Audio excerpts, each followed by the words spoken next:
This is Tacoincidence, where we learn the secrets of breakthrough brand experience from the most brilliant leaders while we're on the search for the perfect taco.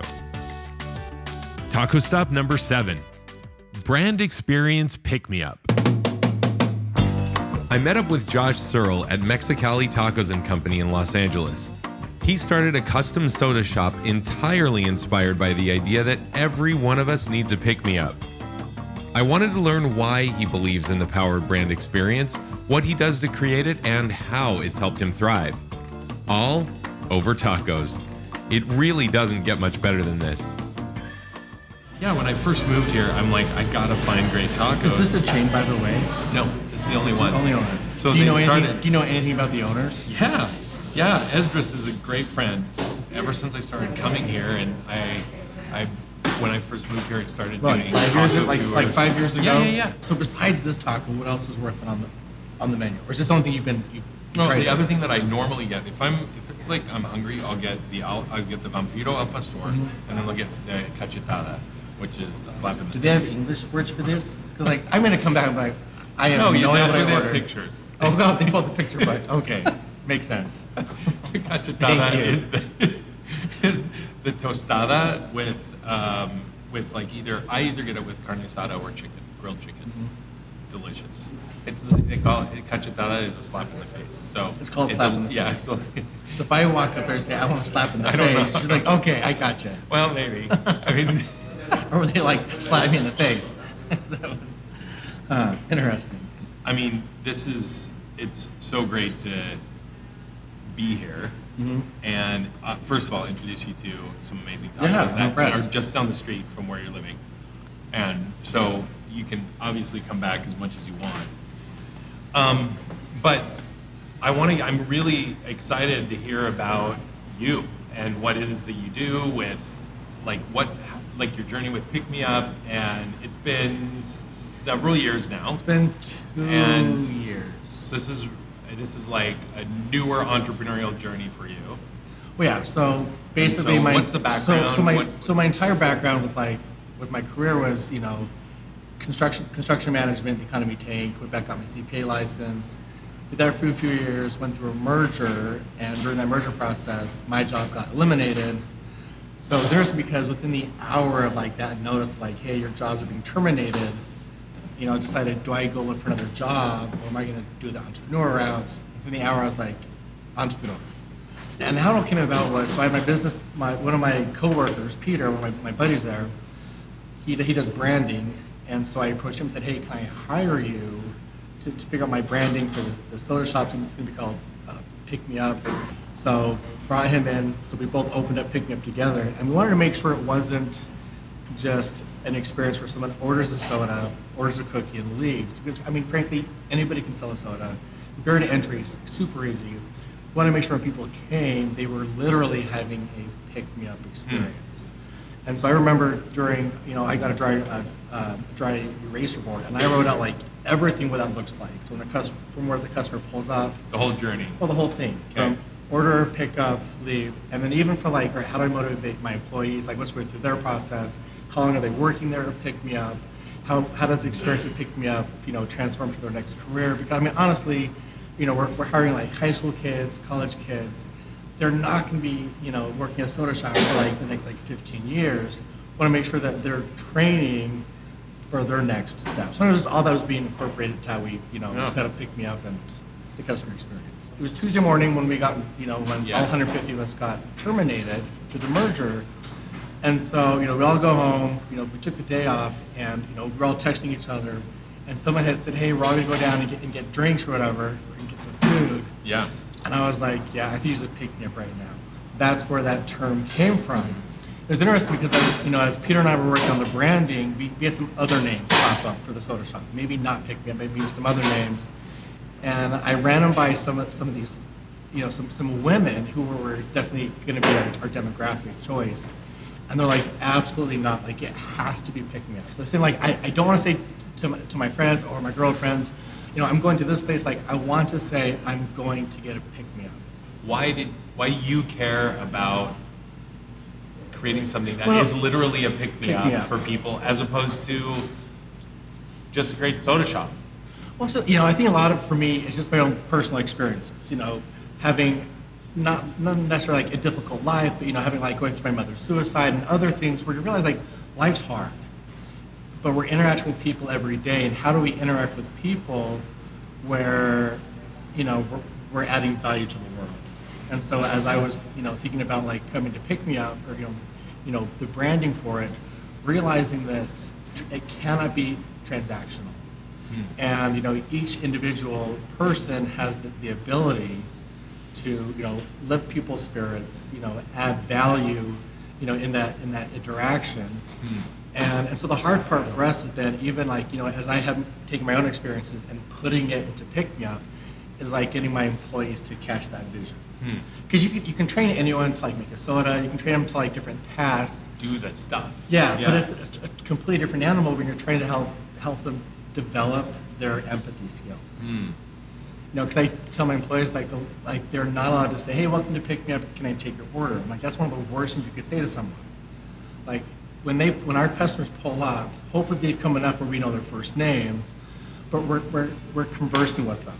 And so like we don't hire baristas, we don't hire mixologists, we hire conversational specialists. Right. Yeah, I want to talk to you about that because that's super unique. Well, it is, especially for high school kids, because in our training and what I'm trying to instill with them, it can be intimidating for like a 17-year-old kid to have a conversation with a 50-year-old lawyer, or whoever's coming through. Yeah. And so when they see like my interaction, like so basically the tone that I set as the owner, and helping them see that it's okay to joke around, it's okay to like sometimes laugh or cry with our customers, and basically so it gives them the permission to kind of experiment with that. Yeah. I remember one as I was coaching one of my employees, he was like, "I was surprised you complimented the man on his truck." And I was like, "Why not? Like he had a badass truck." It was like jacked, I think, because the guy pulled up. I was like, "Someday I hope to make what you make, so I can afford the truck you make." We talk.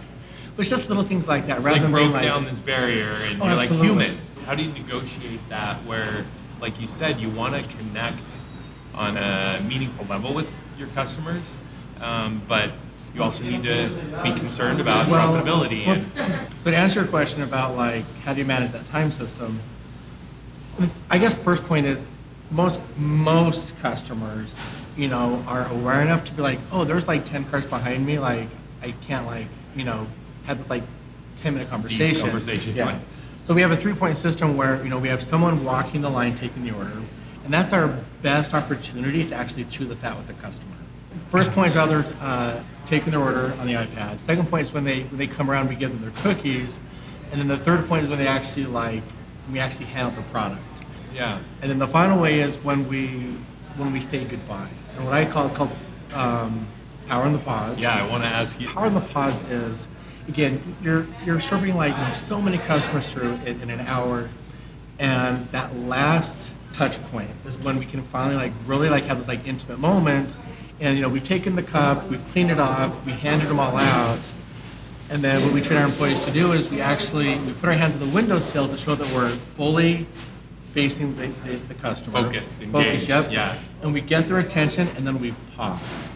Whether it's like, hey guys, we get down the window, like lean out, and we pause because too many times, I'm sure you've been through a drive-through experience, and they like, all right guys, like they hand you a drink, have a good day, and they close the window as you're driving, But to where you stop to get their attention, you lean out the window, like it causes everyone in the car to be like, wait a minute, like what's going on here?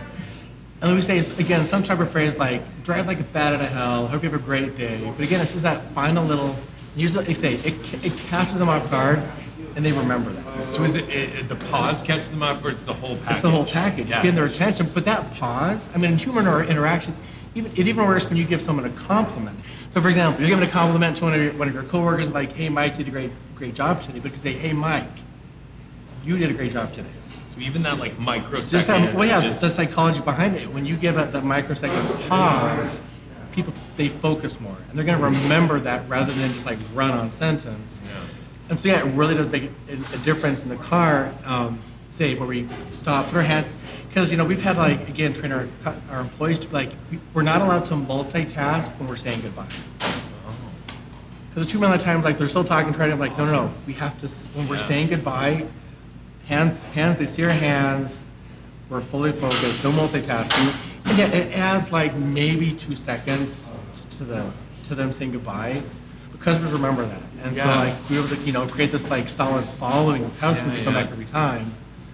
But and it's interesting because if you were able to ask our customers like what makes Pick Me Up different, they wouldn't say like, oh, it's power of the pause. Like they get my attention, they give that hard pause. They wouldn't be able to put their finger on it. But they could say like, it's just, I feel it when I go there. All the crafting, it's all very deliberate. I mean, this is your thing. This is you like. I guess it's unique too, and again in the drive-through you designed everything very specifically with the customer in mind. I guess even like how we designed it. So we specifically designed our little. I mean, my building is like 10 feet by 12 feet. It's like smaller than like your standard master bathroom. And we have a Coke machine, a Pepsi machine. We have a 250-gallon water. I mean, we are packed in there. Yeah. But the thing is nice is we wanted to be able to fill up drinks and talk to the customer at the same time. And so it's great because we're talking to the customer, they're doing their drink, and there's always these conversations going on. Because again, it's not just like, we've had people where we're crying with them, laughing with them, and it's interesting. So, I felt like we were kind of missing the mark on our customer experience, so I brought in a consultant. I said, hey, will you come in and do an early morning training with my team? And they had worked at some of these other like larger chain stores that had been known for customer experience. And this consultant said, you guys need to be like super positive and just fun and full of energy. And she gave us all these examples. And I just sat there and I watched my team's, response to this consultant that we brought in. And after she left, I was like, all right, guys, like, so what did you think of this? And they're like, we don't feel good about any of it. And I was like, thank you. Because I feel like in so much in customer experience, we feel like we need people to be like upbeat, positive. I was like, no, I want you guys to be yourself. Because there are some customers who come through, the last thing they want is some bubbly like, oh my gosh, I'm so excited to be like, and so we hire people who can connect with their personality. So they don't necessarily have to be the biggest like extrovert, off the wall crazy fun, but can they read people's energy and connect? Mm-hmm. And most of the time I hear about these experiences through social media. People respond back, said, hey, I went to Pick Me Up today, this is what happened. Yeah. So one woman had shared that she was having a really hard day and she was trying not to cry. She went through our drive-thru and she says, your employee, I think she must have sensed I was having a bad day and I went to pay. She said, don't worry, it's on the house today. She's like, I drove home and I cried. She's like, was it the best thing? And so, I found out who it was. She's like, so I talked to my employee, said like, to one of my employees, I said, how'd you guys know she's about to cry? She's like, I just kind of sensed it. She was kind of having a bad day, so I didn't charge her. I was like, that's it. Like, that's how we, take those experiences. Yeah. Or, I remember we had this, the soccer mom was driving, she had these four girls in the back seat, and they all looked like junior high age. And so anyways, I gave them their drinks to get that power in the pots thing, keep down leading. And I was like, wait a minute, like, what are you guys all doing out, like, getting drinks today? And the mom, like, looks in the back seat and she's like, these four girls, like, they all ran for student government and they all lost. And I was like, I ran for student government and I lost. I was like, it totally sucks. And they're like, the girl in the back, like, she's like in tears. I was like, hold on. So I go back and I grab like 4 cookies, like, here's some extra cookies for you guys. Like, it totally sucks. And it was like that little experience, like, spread. The people are like, oh my gosh, remember that Pick Me Up guy? Like, they gave him like free cookies for those girls who lost their student. And so it's like trying to, through my own example, but also with my employees, like, it's okay to like be real with our customers. Yeah. Like, oh yeah, that totally happened to me. It totally sucks. I think that's like, that's such a tribute to what you've created in the sense that, multiple angles there. Like the fact that your team member felt empowered to like recognize that first of all, that they were able to recognize that someone was maybe having a bad day, didn't even address it. It's like, oh, you look like you're having a bad day, which also could be really awkward, but just sensed it and then was empowered to actually, like, you've obviously trained them and set up this culture of, hey, feel free to like delight and surprise our customers with whatever they need. Give them cookies when they lose student council, if they're having a bad day, comp them their soda. I think that there's a tremendous power in that because what you're doing is you're acknowledging the humanity of someone on the other end. Yeah. And I think that's there's so much of that missing in all of the thousands of customer interactions that we have every day. People are just, they're looking at each other as a transaction instead of this opportunity to connect. And so, well, the thing that makes pickup unique, like for example, let's say if I was to like take my business, this customer experience and take it to McDonald's, it'd be more difficult at McDonald's because McDonald's, like again, it's a volumes game, and where they're talking through the microphone, you drive forward, they swipe your card. I mean, they get you in and out so fast at McDonald's, and I mean, we can't be that fast, in our current setup. But how we've designed the customer experience, where again, someone takes your order, we're interacting with them for the first, 15, 20 seconds about their day, when we hand them their order, and and even when we're making the drink, so we have a lot of touch points that really adds to that customer experience. Yeah. And I mean, you and I have had lots of conversations about how important that like high level, well-designed customer and brand experience is. Why do you think that the vast majority of people don't get it? Like businesses? Yeah. Businesses, leaders, what is it that, why is there this huge gap when you see results like you're talking about? You guys have grown and been wildly successful. I got a funny story. Okay. So, I had a local business reached out to me for some advice on their social media campaigns. And so, I sat down with them, he pulled up their Facebook account, and I said, well, let me go and look through your reviews. He's like, oh, we don't do reviews anymore. I turned those off. And I was like, those can be kind of powerful. And so he showed me what had happened was, customer went through his food establishment and didn't like the experience. They went on to their Facebook and gave them a 1-star review. So the business owner gets on the Facebook and says, hey, I understand my employees make mistakes, but really a 1-star question mark? And oh yeah, it just gets ugly. And so this customer and this owner just go back and forth on the public page. Banter. Oh yeah. Right. And so finally he ended it with some like snide remark. And so this woman within like 24 hours had like 40 friends go on his Facebook. Skewer. Oh, like yeah. I mean, flat out lies, which is completely wrong, unethical. Absolutely. Yeah. But again, this business owner said like, I will never let a customer take advantage of me. And I'm like, you know what? You screwed up. Like lack for a better word, like kiss the customer's butt. But I was like, you can't recover from that. And it's amazing how that experience for him like spread like wildfire. Yeah. And I was like, had it have been a completely different if you said, oh my gosh, I am so sorry you had that experience. Come back, we'll make it right. Or even like, let me give you coupons and give credit to my competitor even. Like, do whatever you can to save, to like make things better rather than like, anyway, so. Well, I remember, it was probably a couple of months ago, I got this notification on a Friday night. We got a 1-star Yelp review for churros in Utah. I was like, I'm like having a heart attack. What? It was like panic.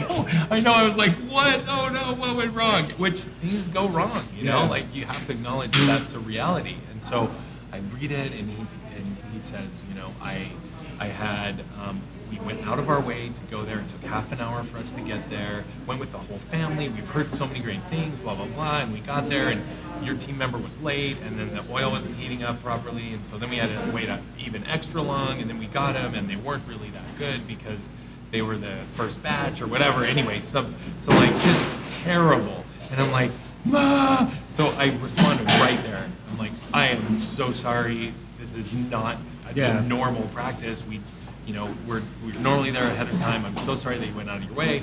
I'm so sorry that the churros weren't great. I'm so sorry that blah, blah, blah. I just stumbling over myself, apologizing, and I'm like, please give us a chance to make it right.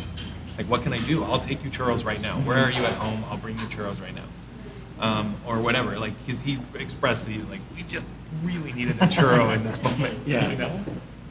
So how'd you fix it then? So he wrote back and forth. I was an hour away.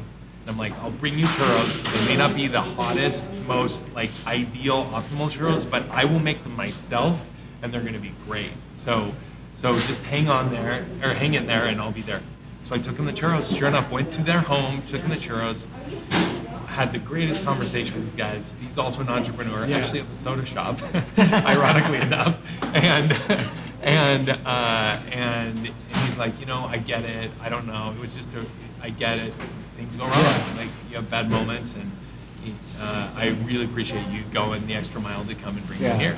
So as I'm, I was there for like half an hour talking. They're just great people.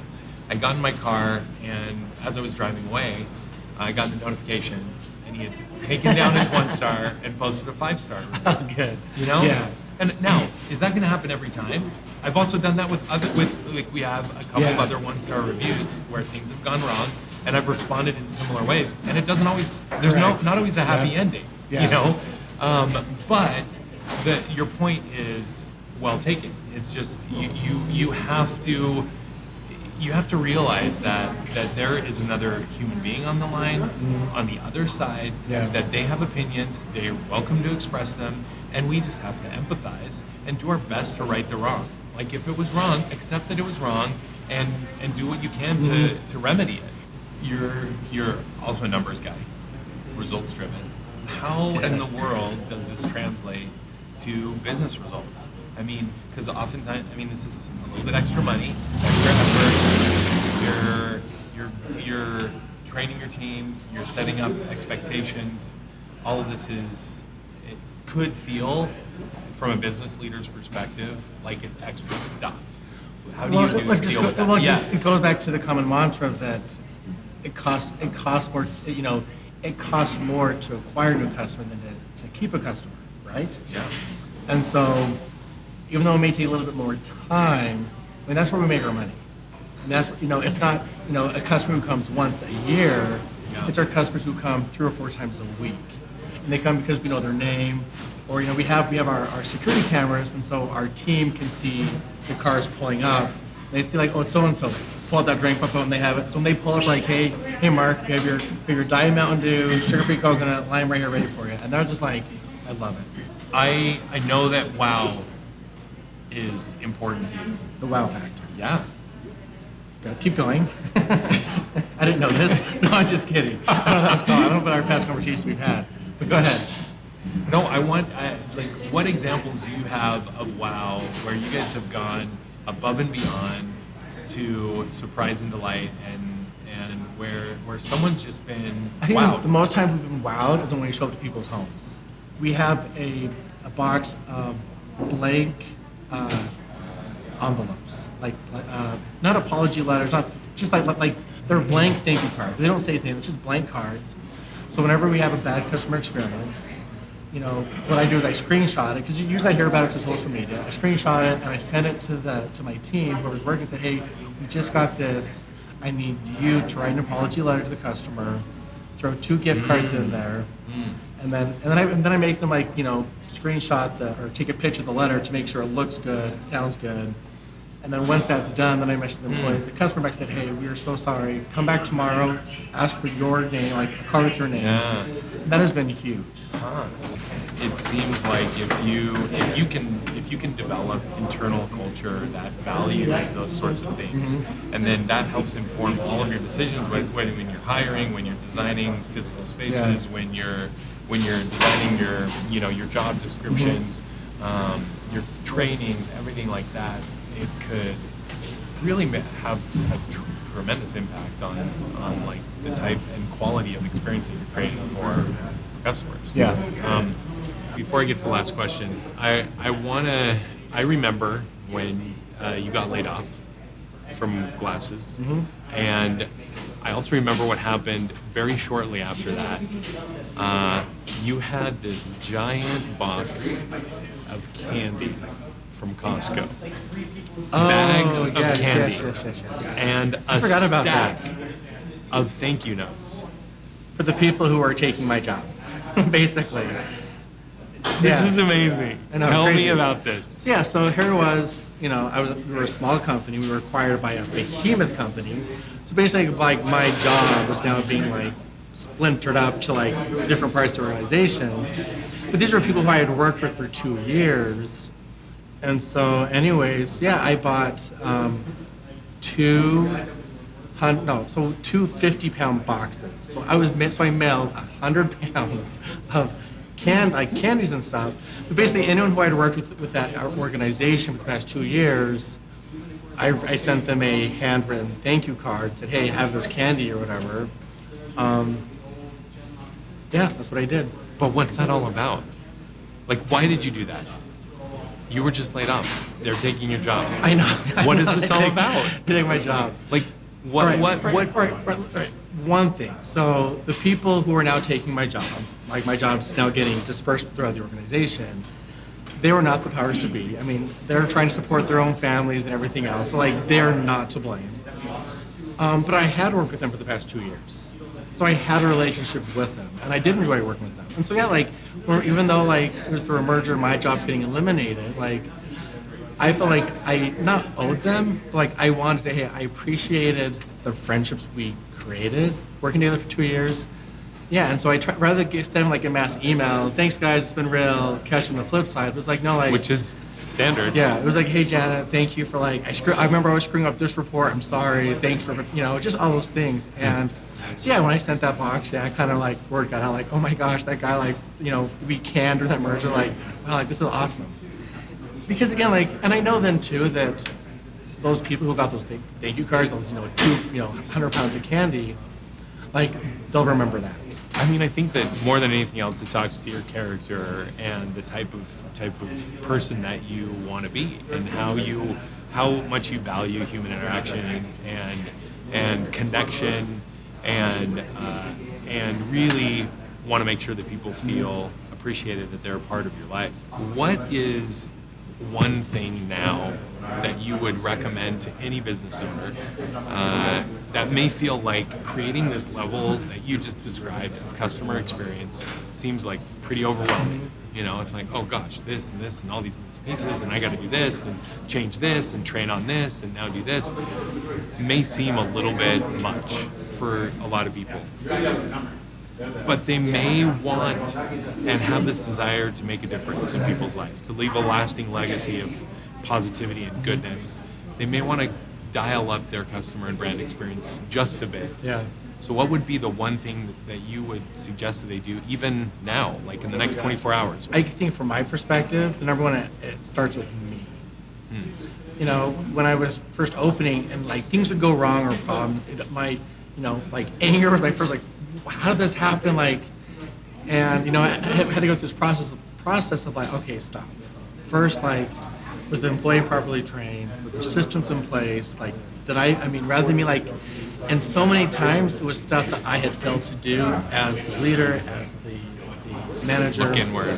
And so, as I again go through like different, business like fast food establishments, I interact, and I have a kind of a bad experience. I often now based on the experience I have now, my first thought is, I wonder what the business owner is like here, because that's a reflection on absolutely. him or her. Absolutely. Yeah, and I love like when I travel and I'm gone for like for a few days or for a few weeks, and I come back, and when my employees say like, oh my gosh, Josh, I'm so glad you're back. Like, we've missed you so much. Like, we just love your energy, because exactly. How your employees interact with customers is a reflection of like how I interact with my employees, how they see me interact with customers. They follow your lead. Yeah, I don't treat my customers and my employees differently per se. Like, if I'm laughing and teasing with my customers, I do the same thing with my employees. I love it. I think that you have shared some examples that are not only easily approachable, and for someone that is at any stage of a business to say, okay, there's some really super interesting nuggets here that I could apply in my area of influence right now. Yeah. I love it. Special thanks to our host, Mexicali Tacos Co, for creating the ideal place for us to talk about brand and customer experience. There's a reason they've won Best Taco in all of Los Angeles multiple times. My great friend and top chef, Esdras Ochoa, is a taco genius. Everyone needs to try one of his signature tacos. That Vampiro al Pastor with its secret garlic sauce and pineapple is absolutely drop the mic good. Join our epic taco journey on our website. You're not going to want to miss out on the national taco tour we're planning when we launch the book, The Search for the Perfect Taco. So follow us on social media, subscribe to our channel, and tune in to another episode of Tacoincidence, where we'll continue to explore the secrets to level up your brand experience and your taco game.